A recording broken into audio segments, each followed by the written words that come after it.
Hello friends, welcome to my new video. तो आज की हमारी रेसिपी बड़ी ही हेल्दी होने वाली है क्योंकि इसे हम कई प्रकार की दालों से बनाने वाले हैं। तो सबसे पहले हम लेते हैं मूंग की आधा कप दाल और साथ में लेते हैं 2 चम्मच उड़द की धुली हुई दाल।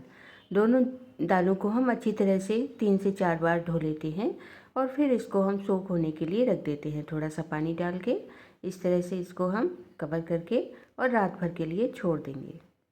अब एक दूसरे बाउल में हम लेते हैं चने की दाल। ये 1 कप चने की दाल हमने ली है और इसको भी हम अच्छी तरह से 3 से 4 बार पानी से धो लेते हैं।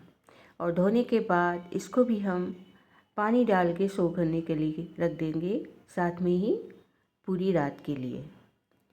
तो हमारी ये दालें सूख हो रही हैं। अब इसके बाद हम बात चलते हैं सुबह, देखते हैं क्या होता है। तो सुबह हम देखते हैं तो ये दालें हमारी अच्छी तरह से फूल चुकी हैं।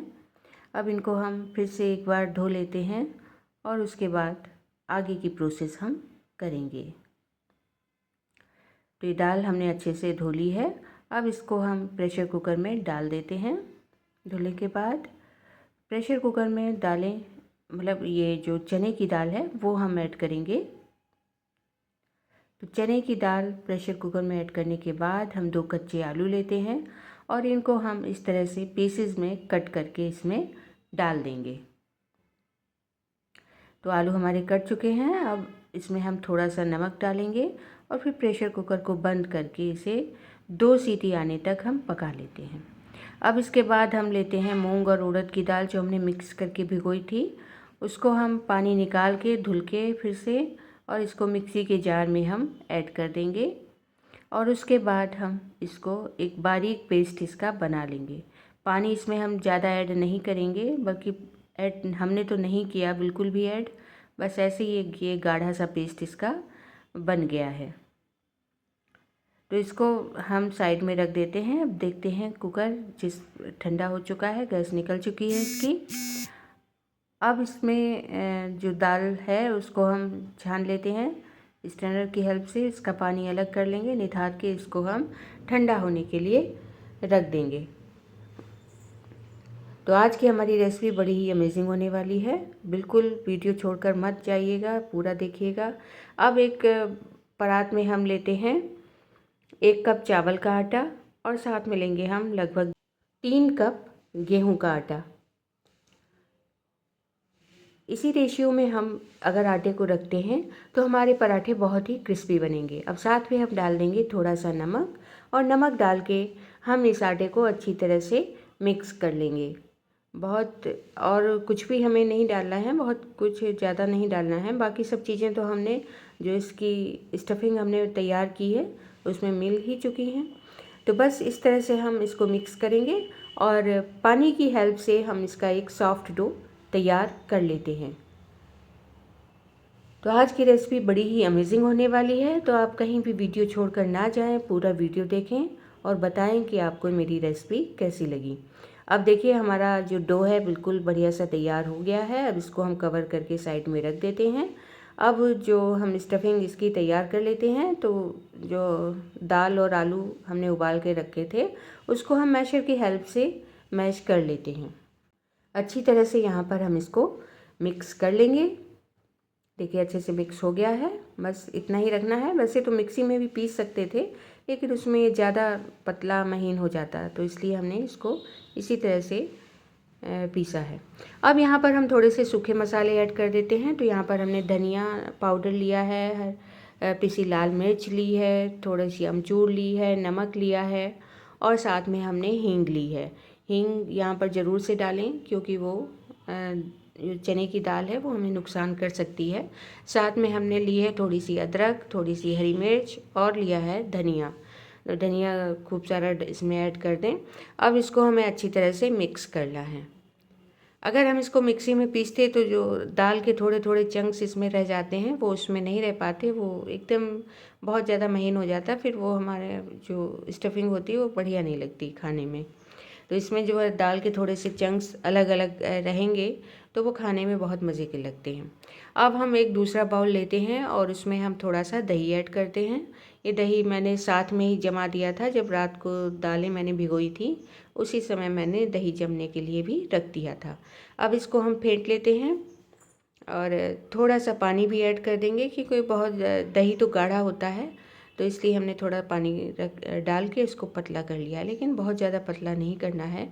अब इसमें भी हमने थोड़ी सी धनिया, थोड़ी सी हरी मिर्च, थोड़ा सा सादा नमक और थोड़ा सा काला नमक ऐड कर दिया है।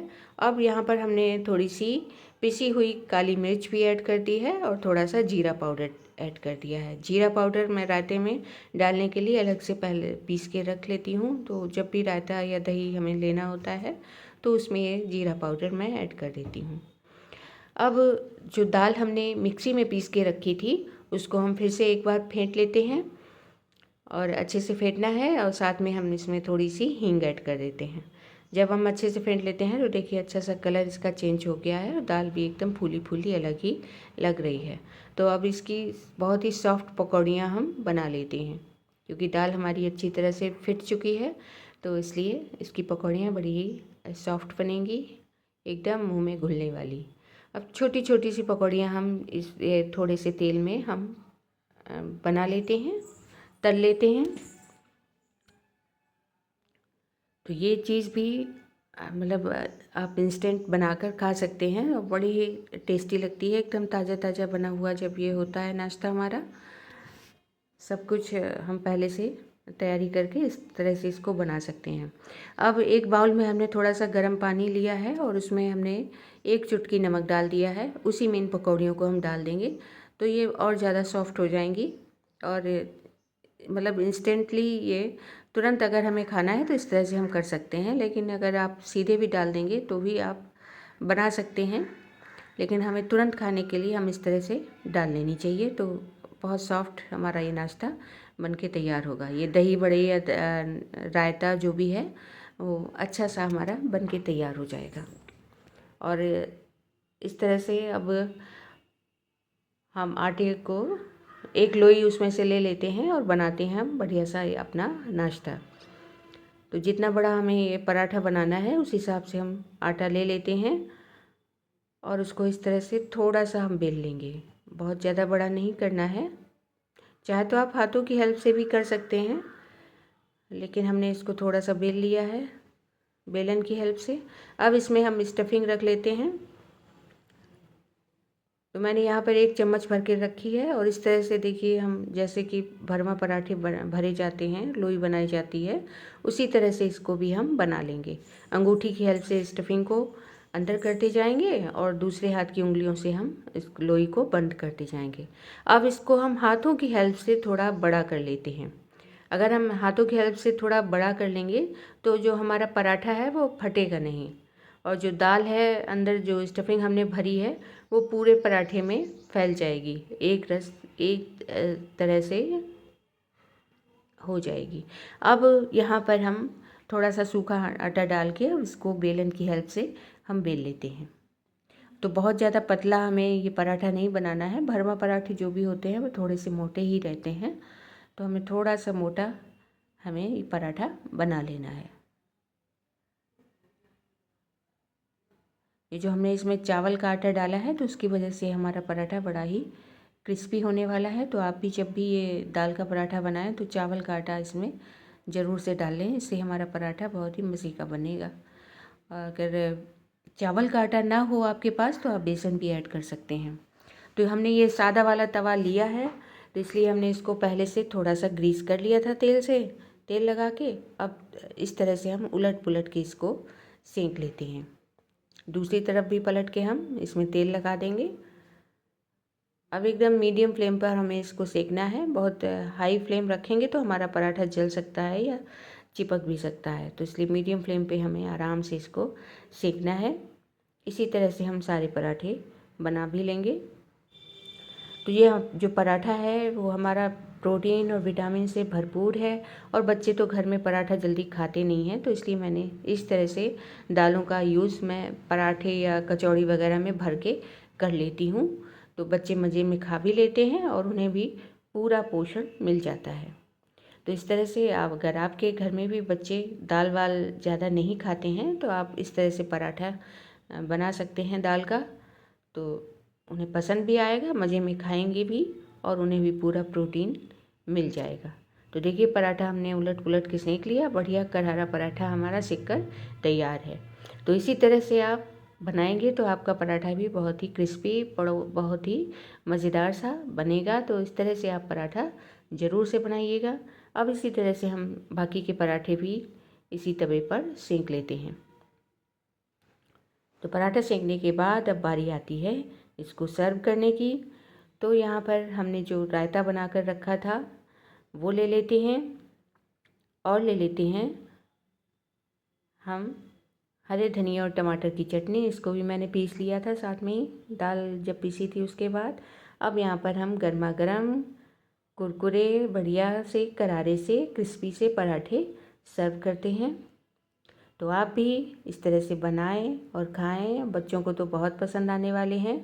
तो आप चाहे तो इसको चाय के साथ भी सर्व कर सकते हैं या फिर सिंपल अचार वगैरह के साथ भी खा सकते हैं। मुझे तो ये ऐसे ही बहुत अच्छे लगते हैं। और साथ में ये हमने ये जो दही बड़े, ये छोटी छोटी सी गोलियां सी बनाकर दही बड़े बनाए हैं, ये भी बड़े मज़े के लगने वाले हैं। तो इनके साथ आप ज़रूर से बनाएं। अब एक पराठा हम तोड़ कर भी देख लेते हैं। तो देखिए अंदर से स्टफिंग कितनी बढ़िया सी बनी हुई है और दाल भी पूरी अलग अलग भी दिख रही है और मिक्स भी हुई है। तो इस तरह से जब हम इसको पीस के बनाएंगे हाथों से मैश करके तो हमारा पराठा बहुत ज़्यादा टेस्टी बनता है। Thank you.